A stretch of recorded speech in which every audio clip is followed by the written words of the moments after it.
د مهمو خبرونو سرټکي. پاکستان څخه هیواد ته د درملو پر وارداتو بشپړ بندیز.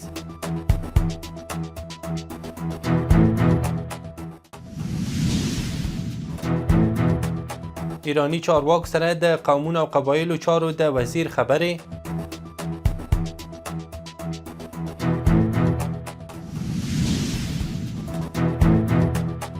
یوې غونډې ته د امر بالمعروف د وزیر تازه څرګندونې.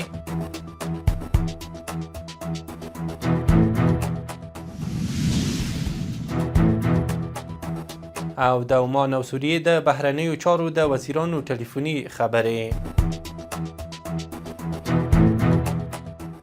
د واک ټلویزیون درنو لیدونکو سلام، وخت مو بخیر. نن دوشنبه د سلواغې شلمه. اوس هم بشپړ خبرونه. د افغان حکومت د پریکړې له مخې نن دوشنبې د سلواغې میاشتې په شلمه له پاکستانه د درملو پر وارداتو بشپړ بندیز ولګېد. د مالیې وزارت د سلواغې میاشتې په لومړۍ نیټه د درملو له واردوونکو غوښتي وو چې تر 19 ورځو پورې خپلې ټولې معاملې او اسناد تصفیه کړي. مالیې وزارت هغه وخت خبر ورکړی و چې له پاکستانه واردېدونکي درمل د سلواغې له شلمې نیټې وروسته د هیواد په ګمرکونو کې نه محصول کیږي. د ایران بهرنیو چارو وزارت د حقوقي او نړیوالو چارو مرستیال د افغانستان د سرحدونو، قومونو او قبایلو چارو له وزیر سره ټلیفوني خبرې کړې دي.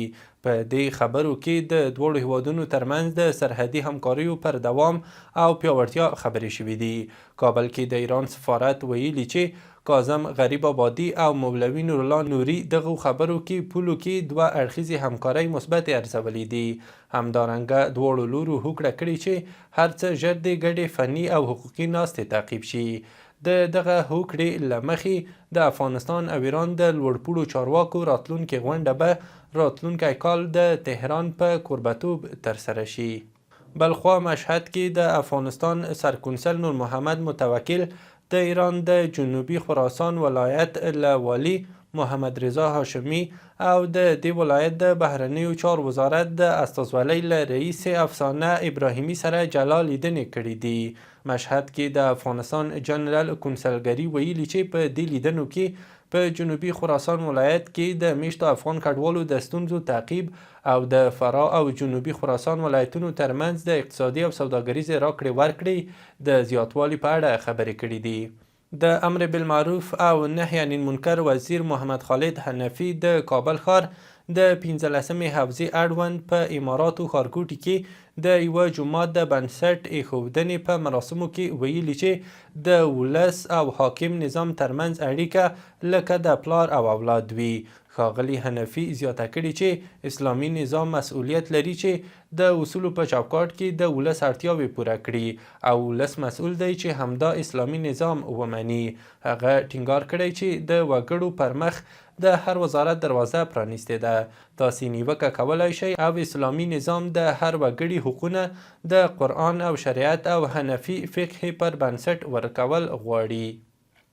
د کورنیو چارو وزارت د نشه یي توکو پر وړاندې د مبارزې مرستیال شیخ عبدالرحمن منیر د کډوالو او راستنېدونکو چارو له وزیر مولوي عبدالکبیر سره د کتنې پر مهال ویلي چې د ښې رهبرۍ او پر وخت پریکړې د نشه یي توکو د کښت د له منځه تلو او نه کارونې سبب شوی ده. نوموړي د نشه یي توکو د نه کارونې او نه کرلو په برخه کې د دیني عالمانو او رسنیو ونډه اغېزناکه بللې ده. دغه راز د کډوالو او راستنېدونکو چارو وزیر د نشه یي توکو پر وړاندې روانه مبارزه ستایلې او همدارنګه د راستانه شویو ځوانانو روزنه او د روږدو کسانو درملنه یې اړینه بللې ده. د پاکستان حکومت پریکړه کړې چې 1993 هغه افغان کډوال چې په دغه هیواد کې امریکا ته د تګ په تمه دي بیرته افغانستان ته واستوي. پاکستاني رسنیو د دې هیواد د کورنیو چارو وزارت د سرچینو له قبله راپور ورکړی چې د آزاد کشمیر او ګلګت بلتستان په ګډون به د ټولو ایالتونو د پولیسو مشرانو ته لیکونه ولیږل شي چې څو د یادو افغان کډوالو د بیرته ستنولو بهیر پیل کړي. دا په داسې حال کې ده چې د افغان کډوالو د نیولو او ایستلو لړۍ له تیر یوه کال راهیسې خورا چټکه شوې او ډیری هغه کسان دي چې نورو هیوادونو ته د تګ په تمه دي. د کار او ټولنیزو چارو وزارت ویلي چې له ایران او پاکستان 18 تنه ایستل شوي ماشومان خپلو کورنیو ته وسپارل شول. یاد وزارت د یوې خبرپاڼې په خپرولو سره ویلي چې دغه ماشومان یې د هغوی د کورنیو د تثبیت او تضمین لیکونو له ترلاسه کولو وروسته خپلو کورنیو ته سپارلي دي. د پنجشیر ولایت ځایي مسؤلینو ویلي چې په لومړي ځل په دې ولایت کې د ګرین ګارنیټ قیمتي ډبرو کان تثبیت او موندل شوی دی. د دغه ولایت د کانونو او پټرولیم ریاست مسؤلین ویلي چې دغه کان د عنابې ولسوالۍ اړوند په آبدره کلي کې تثبیت شوی دی. د پنجشیر د کانونو ریاست د دې کان د استخراج د پیل په تړاو ډاډ ورکوي او زیاتوي چې د دې کان د مسلکي استخراج جواز صادر شوی دی. په هرات ولایت کې د ښځو د لاسي صنایعو 3 ورځنی نندارتون جوړ شوی دی چې پکې د ښځو او نجونو لاسي صنایع او هنري پنځونې نندارې ته ایښودل شوي دي. د دې نندارتون موخه د دغو صنایعو پیژندنه او ورته د بازار موندنې زمینه برابرول ښودل شوي دي.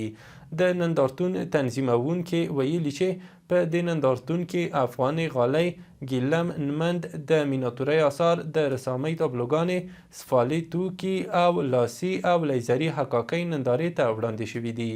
د نندارتون ګډونوالو ټینګار کړی چې دا ډول نندارتونونه د ښځو د هنر او کورنیو تولیداتو د ودې لپاره مهم دي او د افغان ښځو لاسته راوړنې نړۍ ته ورپېژني.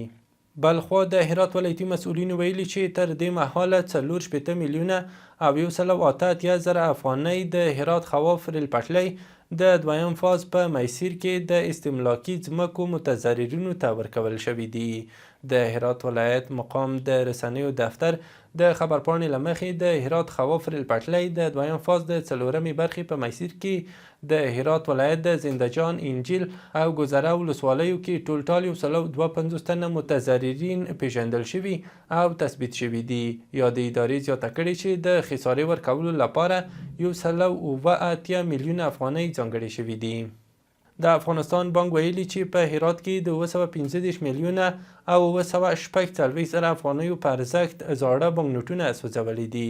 د یاد بانک په خبرپاڼه کې راغلي چې یادې پیسې د هیواد له لویدیځ زون څخه راټولې شوې وې او سوځول شویو بانک نوټونو کې له لسګون تر زرګون افغانۍ بانک نوټونه شامل دي.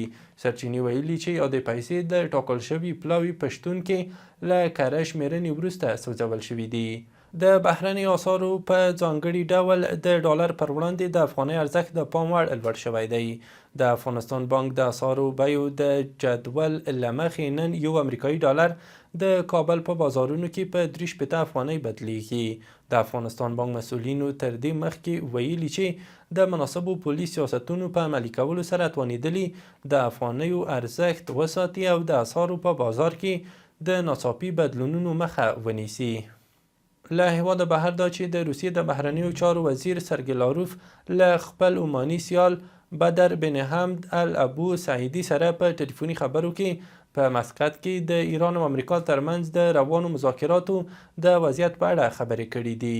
د روسیې ټاس خبري اژانس د راپور له مخې دواړو لورو د سیمې د ثبات د ټینګښت لپاره د منلو وړ هوکړې ته د رسیدو په موخه د خبرو اترو د دوام پر اړتیا ټینګار کړی دی. همدارنګه لاروف د روانو خبرو اترو په برخه کې د عمان له هڅو مننه کړې ده. بلخوا د روسیې د بهرنیو چارو وزیر سرګی لاروف ویلي چې د امریکایي پانګوال جیفري اسټین د جرمونو اړوند اسنادو له خپرېدو وروسته رامنځته شوې رسوایي د لویدیځ د ځینو چارواکو رښتینې څهره بربنډه کړې ده.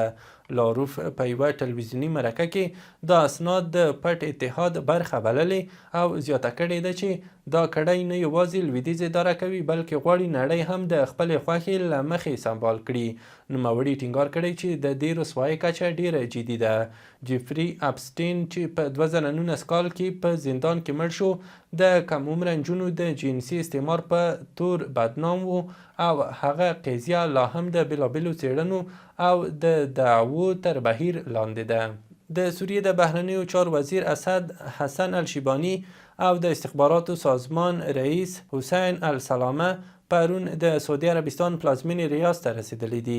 د سوریې دولتي خبري اژانس سانا راپور ورکړی چې دغه سوریایي چارواکي به له سعودي چارواکو سره پر بېلابېلو موضوعاتو خبرې وکړي. د لبنان په شمال طرابلس ښار کې د 2 ودانیو نړېدو له امله 6 تنه مړه شوي او 7 تنه نور ټپیان دي. د الجزیرې د راپور له مخې د دې نړېدلو ودانیو ترڅنګ د استوګنې نورې ودانۍ هم د نړېدو له ویرې تخلیه شوي دي.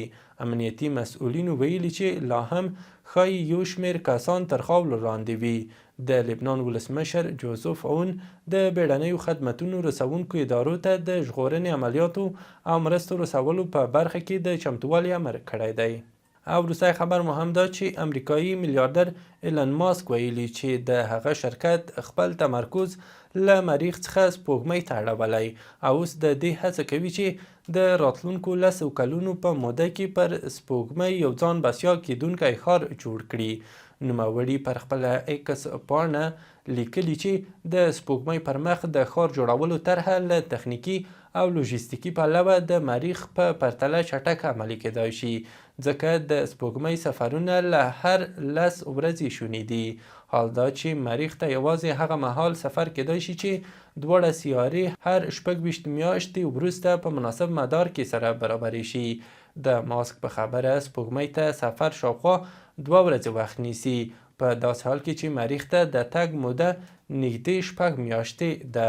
ایلن ماسک ټینګار کړی چې د مریخ ښار جوړولو موخه لا هم د دغه شرکت د اوږدمهاله پلان برخه ده.